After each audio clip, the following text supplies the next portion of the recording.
It's been a crazy few weeks in the world of superheroes, from Insomniac 2 revealing the story trailer for their new game Spider-Man 2 to Wonder Woman 3 being in production under James Gunn with Gal Gadot attached to it as well. But the biggest news, which is to me the most mind-boggling thing I've heard, was that the Reverse Flash was gonna be the DCEU's Thanos? Huh? I mean, we gotta talk about this.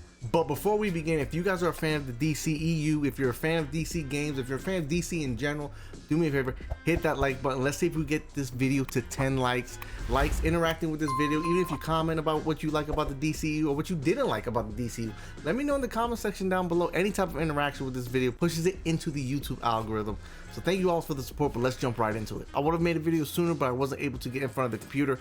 It's from slasherfilm.com, and the article states that storyboard artist Jay, I'm probably butchering his last name, Oliva, who worked on several DC movies including Wonder Woman, Ben Affleck's scrap version of the Batman, and yes, The Flash, recently spoke with folks at Inverse in honor of the 10th anniversary of the animated movie Justice League, The Flashpoint Paradox. If you haven't seen that movie, you need to see that movie. It's quite possibly one of the best DC animated movies that they've made. But he goes on to say, Rick's movie was laying the groundwork for Zoom as the big baddie of the DC universe. It was Professor Zoom pulling the strings because he had come from the future basically to screw with Barry.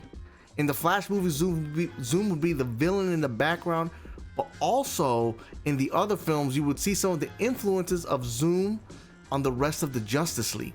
So all that Zack Snyder was leading up to with Darkseid, the evil Superman, the nightmare sequence, was basically because it was Zoom fucking with Barry.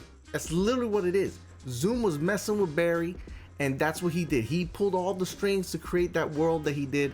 Jay also goes on to say that that would have been the jumping off point to start the DC over again, brand new, with a younger cast. That would have been the point where everything would have reset, and if people needed to be recasted, they could have been recasted, and would have made it easier to reboot the whole universe. But it's crazy. If you look at from everything that's happened from Black Adam to now, it's chaos. You write it down on paper, it's chaos. You had Henry Cavill, then you took him away. You had this, then you took it away. The Rock's no longer part of this. Shazam bombed because The Rock didn't want to do a cameo. What? A 5-minute scene? The Rock is not saving that movie. That movie was subpar at best. If you enjoyed it, hey, I'm happy that you liked it. But me, subpar at best. Rock wasn't saving that movie. It's crazy. You know what's even crazier? Is that Black Adam earned more money than Shazam 2 and earned more money than The Flash. And The Flash had technically 3 different Batman in it. How does that even happen? Black Adam isn't that mainstream of a character, but The Flash, you know what? That's another video for another time. That's another video for another time.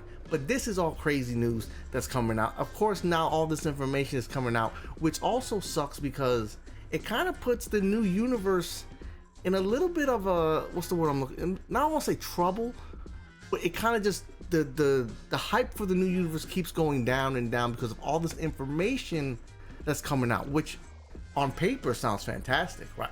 Reverse Flash pulling the strings, evil Superman, stuff like that. On paper it sounds fantastic, but was Zack Snyder and everyone else going to be able to execute on that vision? That we'll never know. That we'll never know. That's why everyone's tweeting hashtag restore the Snyderverse. But let me know what you guys think.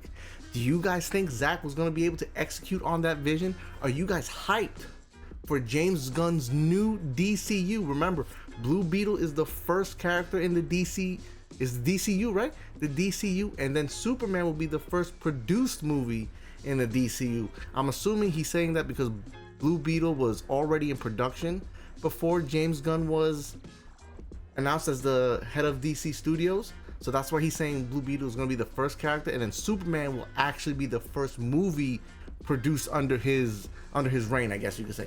But let me know what you guys think. If you guys enjoyed this video, do me a favor, smash that like button for me. It helps out with the video, it helps out with the YouTube algorithm as well, pushing the video out there. If you're new to the channel and you like superhero news, superhero games, superhero content, amongst other things in the video game world and movie world, I won't be covering too much movie stuff, but some things that I might like, I might make a video on. do me a favor, hit that subscribe button. Thank you for taking the time for watching this video. My name is Double Knees. Stay safe, have fun, and I'll catch everyone on the next one. Peace.